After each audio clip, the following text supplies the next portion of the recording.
All right, good afternoon, listeners, and welcome to another edition of PW Grocer's Environmental Echo. I'm your host, Paul Boyce, CEO and President of PW Grocer, and as always, we're bringing you guys some real interesting topics and up-to-date and current topics. I'm sure you're all going to enjoy what we have on store for you today, but I'd like to start off by introducing and welcoming our guest and our topic.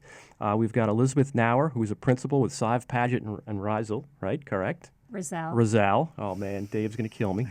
But that's all right. Elizabeth, she focuses on the environmental law under the federal and New York State law and reviews every matter through a multi-dimensional lens, okay? Her experience is both in litigation and project development, provides a seasoned perspective on avoiding and managing risk. Elizabeth has litigated various matters relating to environmental contamination and claims associated with the Comprehensive Environmental Response, Compensation, and Liability Act, or as we like to call it, CERCLA. Or Superfund. Okay, or Superfund. And, the New York Navigation Law, other statutes such as toxic tort claims and the Clean Water Act. Much of her recent work has been involved with litigation concerning groundwater contamination affecting public water supplies, which has included emerging contaminants such as what we're going to be talking about today, 1,4-dioxane, and in particular PFAS. I've got my friend Derek here who can give you the full pronunciation or spelling of that, which we'll get to in a moment. But Elizabeth also focuses on the environmental impact assessment under the State Environmental Quality Review Act, also known as, let me get this right, CERCLA. That's right. All right. And obviously in hand with that is the City Environmental Quality Review Act, which is CEQR, and the National Environmental Policy Act, which we all know as NEPA. Right? Of note, Elizabeth has been a citizen member of the New York City Environmental Control Board for more than a decade. We're glad to have you here with us today. And joining us also is Derek Ersbak, who is a vice president and leader in our environmental unit back at PW Grocer. But before we dive into this exciting topic, I just want to let our listeners know the best way to get a hold of us, as always, is through our website, which is www.pwgrocer.com/podcast. If you guys have questions, issues, topics, thoughts, ideas, or even potential guests that you want to bring up, feel free to reach out to us, and the guys in our marketing department will get right back to you, and hopefully in a very responsive manner. So with that said, let's get started. Elizabeth, Derek, both of you, welcome to the show today. We're looking forward to speaking with both of you. But Elizabeth, can you start by explaining how certain PFAS have been designated under CERCLA and the implications of the regulated community? Thanks very much for having me on the show. I'm very happy to be here.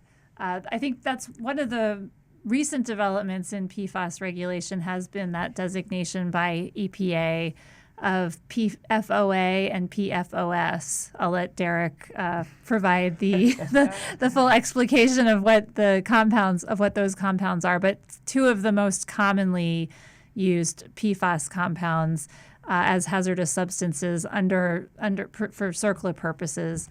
That does implicate the entire CERCLA statute in relation to sites that are contaminated with those compounds. So it enables EPA to designate those sites as national priorities lists or Superfund sites, to seek compensation from responsible parties at those sites for EPA response costs, or to order responsible parties to conduct response actions at those sites relating to those compounds. It also implicates potential liability among other parties for their own response costs at PFAS sites. Whew. Derek, we've been waiting to hear from you. You want to tell us what PFAS is? I'm sorry, I stepped away from the mic. Sure. It's a fairly new emerging contaminant. It's been around for a long time, but only until recently have we found out that it had to be listed as a hazardous substance. But essentially, it's per and polyfluoroalkyl substances, PFAS, PFAS. They're long-chain carbon with fluoride bonds. It's a man-made chemicals, very hard to destroy. That's what makes them such good in the industrial use. So essentially, PFAS are in a lot of different materials, Teflon being one of the primary ones, and then also in the aqueous firefighting foam that many fire departments have used for many years to put out fires that are fuel-related. So can you guys just quickly, either one of you, tell me, where is this stuff turning up mostly? Oh, well, in relation to the AFFF, or the aqueous film forming foam that Derek referenced, it's turning up not only at fire training facilities where the foam was deployed on the ground, directly on the ground when they would light a fire and then train to put out the fire using the foam. That actually, it's the training that has caused a lot of the releases, or a lot of the contamination that's persisting in the environment now, because it was done over and over and over again. There are some locations where there was actually a fire put out with it, and the material contaminated the soil. And then, so those are some of the main sites throughout the country, because it was used so prominently, as well as military installations, and then airports as well, where they have their own firefighting forces that until recently were required to have on hand the AFFF material, because that is the best material for putting out a fuel-based fire. Like jet fuel? Exactly. Yeah. So that was actually required by FAA regulations until recently for airports to have on hand and to use. And at many airports, there was also training or testing of the equipment, which actually resulted in deliberate releases of the material to make sure that the equipment was working. Okay. Yeah, say another big one would be landfills. Anything that accepted any sort of industrial waste. And then once again, this PFAS, they're in a lot of materials. So people throwing out their raincoats that are Teflon, Oh, geez. they just Yeah, go it's into the interesting. landfill, and it's good. It's fine when it's lined, but when they're unlined landfills, then it goes down to the groundwater. So Derek, you mentioned rain jackets. I think that's pretty interesting. What other types of materials or pieces of equipment or furnishings, where else is this stuff really heavily applied? You can find it in a lot of different types of materials. Pretty much anything that they tried to make waterproof, they use the stuff in. Oh, geez. But that could be just about anything. Yeah. Including food packaging. Yep. It's like I've heard about pizza boxes. Yep.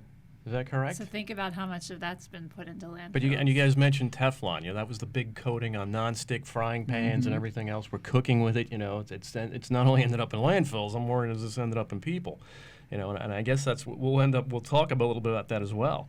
But the listings of the PFOA and the PFAS under 102A and that designation required by the EPA to include it, as a present and substantial danger to public health, welfare, and the environment. Can you comment on that, Elizabeth?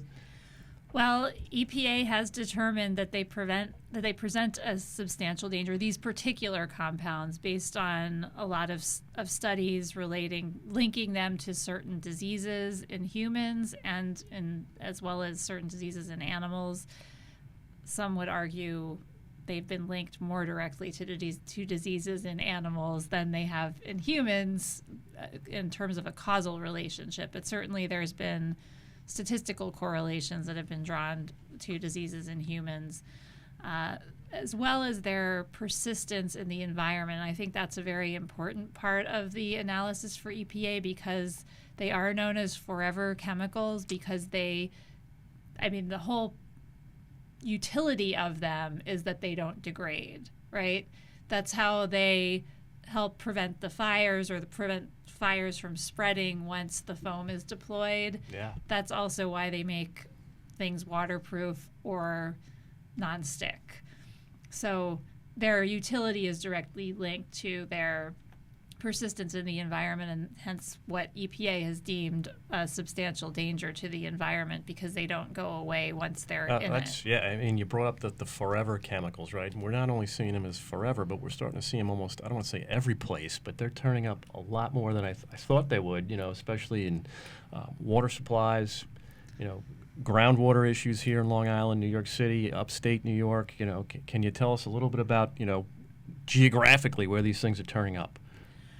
Well, they've turned up in polar bears, so I suppose they're everywhere, but they definitely are turning up throughout the country, particularly in relation to sites associated with firefighting and fire training, but also manufacturing facilities and landfills.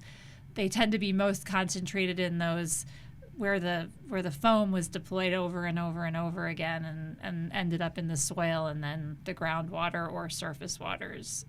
Yeah, I've actually seen quite a few detailed maps where it does show those concentrations, and they are in, higher populated areas or manufacturing areas, but overall they are everywhere. It's Have you seen, like, say, an area of the country where it's better or worse than other areas? Like, does the Northeast have more PFAS than, say, like Southern California or Alaska or the middle United States, like Kansas or something?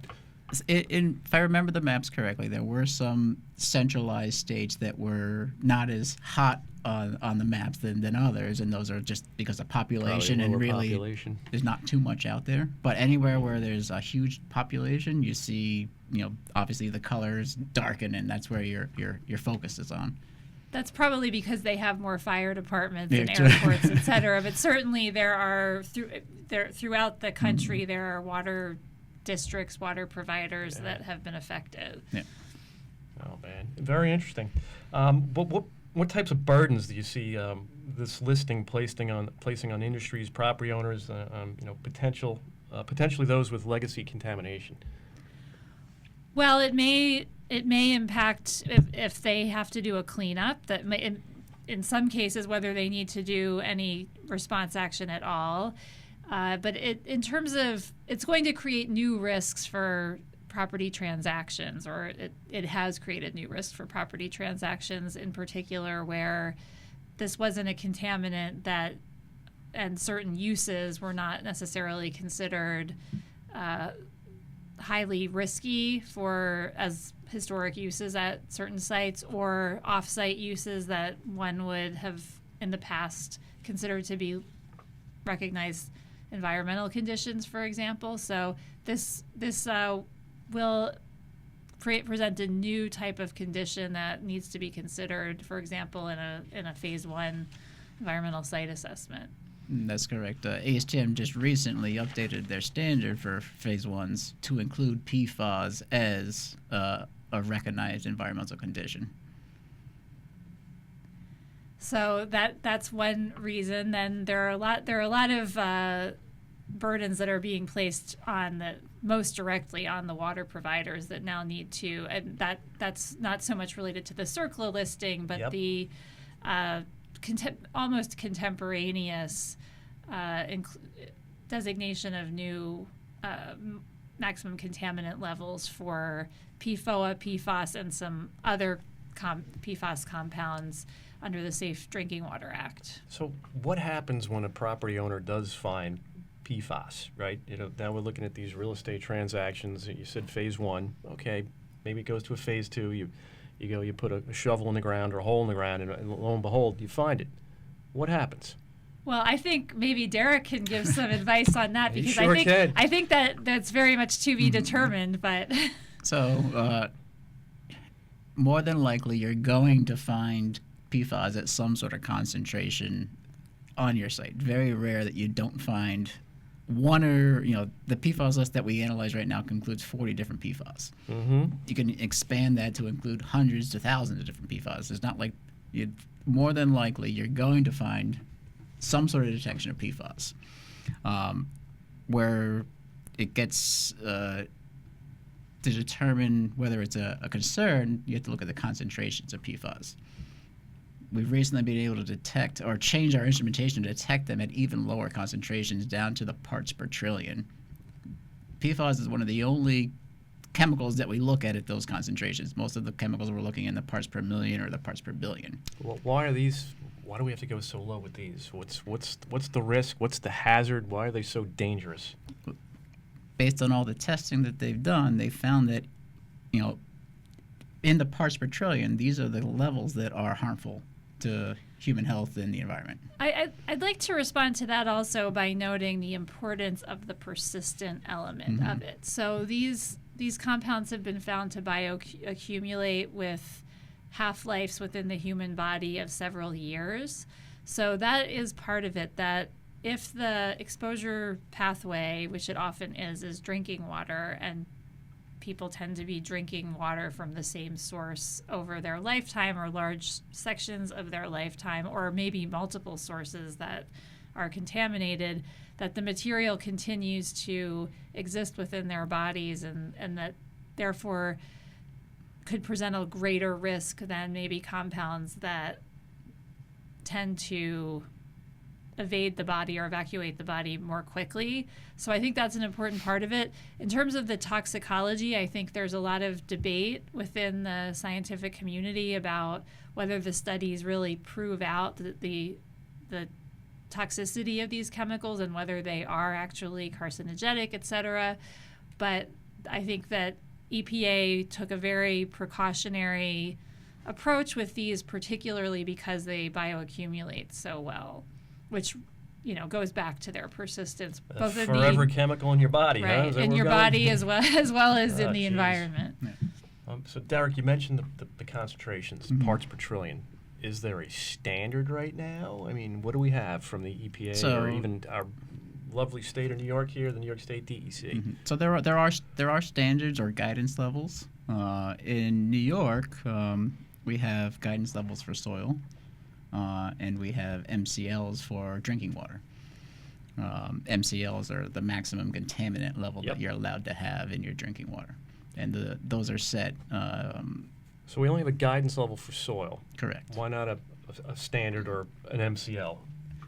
They're still working on that. I don't think they want to set a formal standard yet.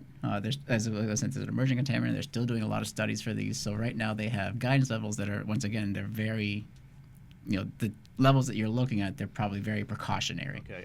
With back to the drinking water, right? What's one of the standards? Is there a particular compound, or is it the group of compounds that can't exceed X amount of parts per trillion? So well, for EPA, in just this year, has for PFOA and PFOS has really lower than even New York State had already designated the standard to 4 parts per trillion.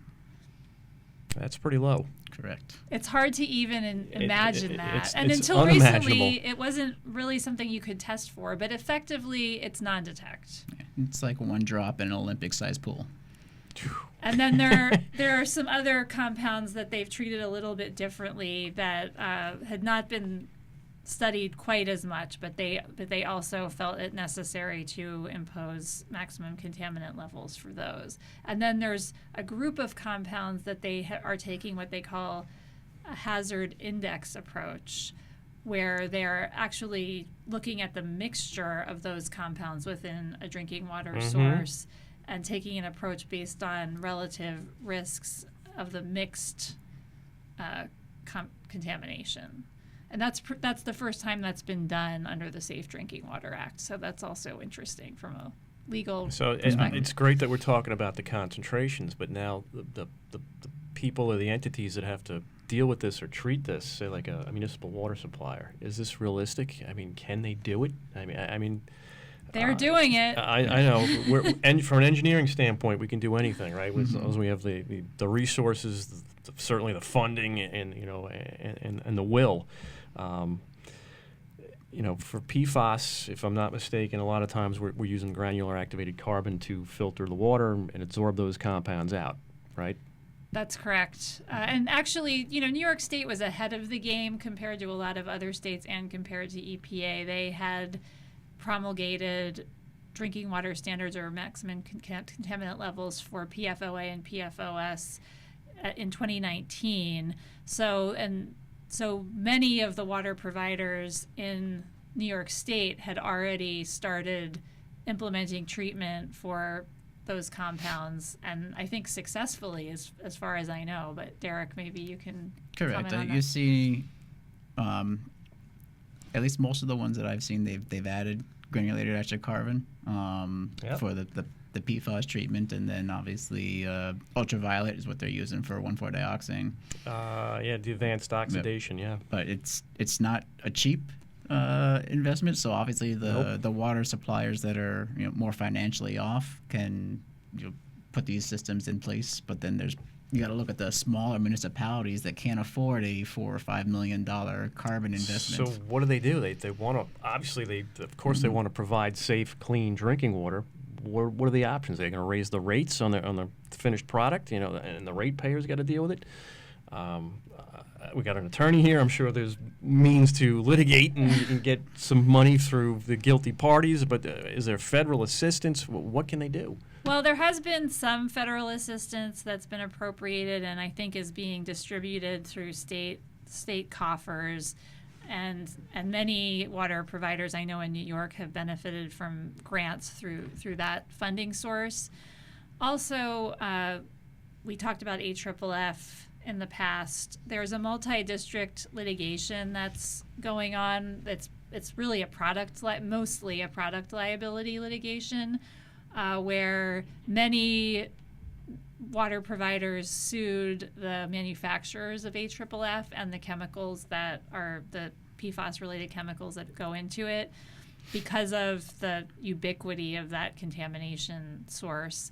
And there have been several quite large class settlements reached in those cases with 3M and DuPont. 3M is the largest one, so they've actually agreed to pay over time over at least $10.8 billion, I think, but up to 12.5. Don't quote me on those exact numbers, but in the $10 to $12 billion range to basically most public water sources of any size that have PFAS contamination in their water. The interesting thing about that settlement is they don't even have to prove that the source of the PFAS contamination is AFFF. They basically settled with the class of water providers. With some have opted out of that settlement, believing that they may be able to get more from 3M than the settlement would award them. What about say the end user of the product, right? Not just the manufacturer, but you said, we talked about firefighting foam, so it could be, I don't know if it's a fire department or the firefighting branch at an airport, or are they liable, or is it just really, they were using it because that's all they had to use type of thing? And I think that is up for debate. That has not been settled. There have been some users that have been sued, as well as the federal government, which was one of the largest users of it in the Department of Defense. Yeah, absolutely. Military, right. So they, in the multi-district litigation, they are a defendant in numerous cases. It's still up. They have a motion pending that they have sovereign immunity from tort-related claims, common law claims relating to that.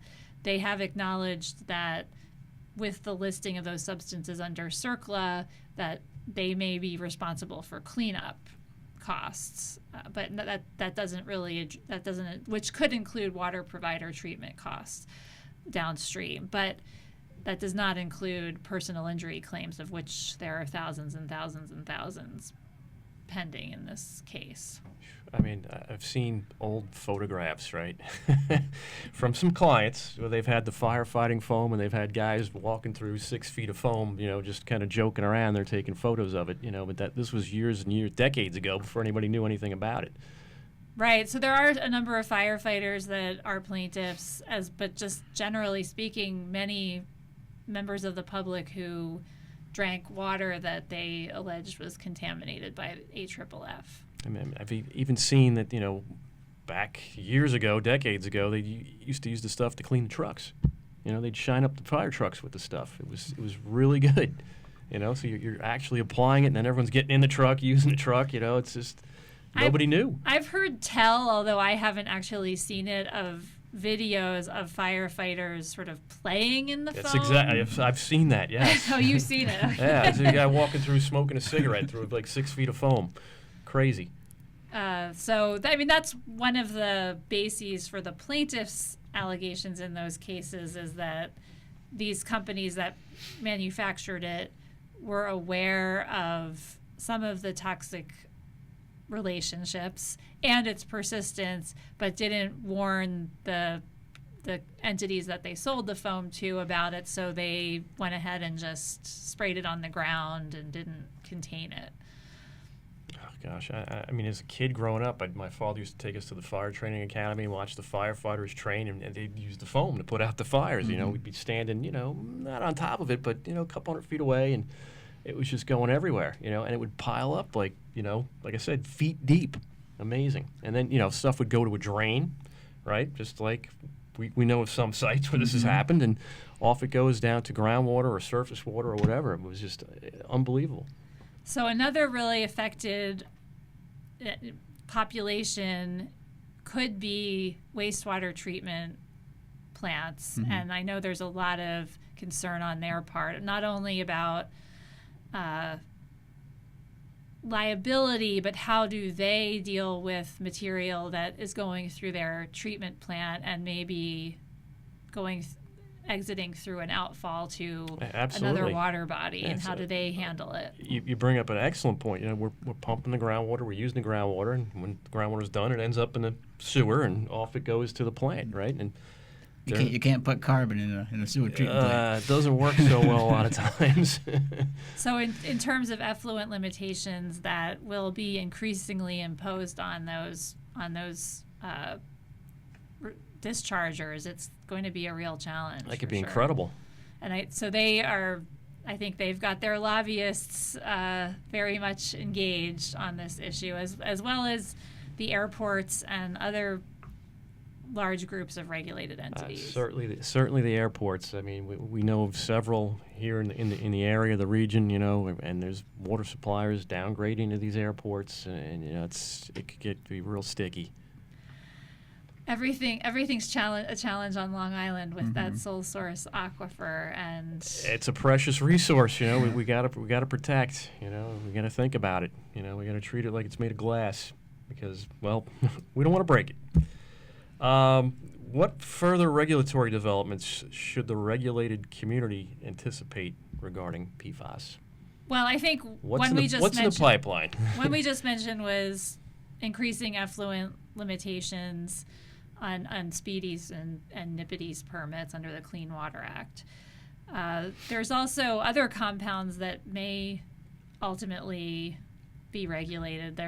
PFAS is a huge, and Derek can speak to this more, but it's a huge class of compounds. Sure, there's thousands of them.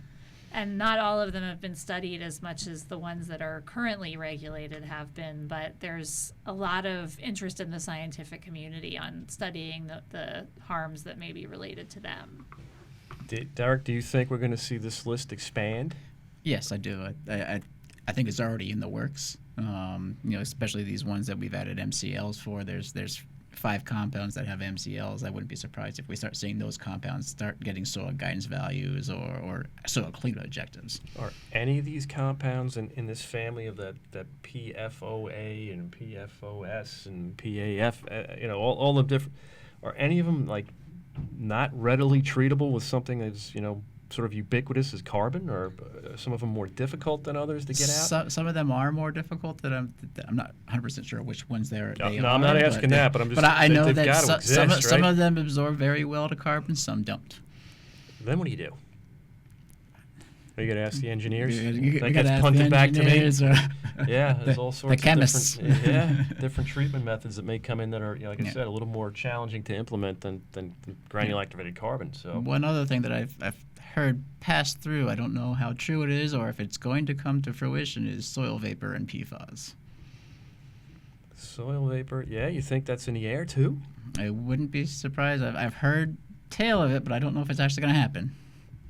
First I'm hearing of that. Elizabeth, anything to comment on that? That's also new to me, so but I can see that as a looming threat. Gosh, that would really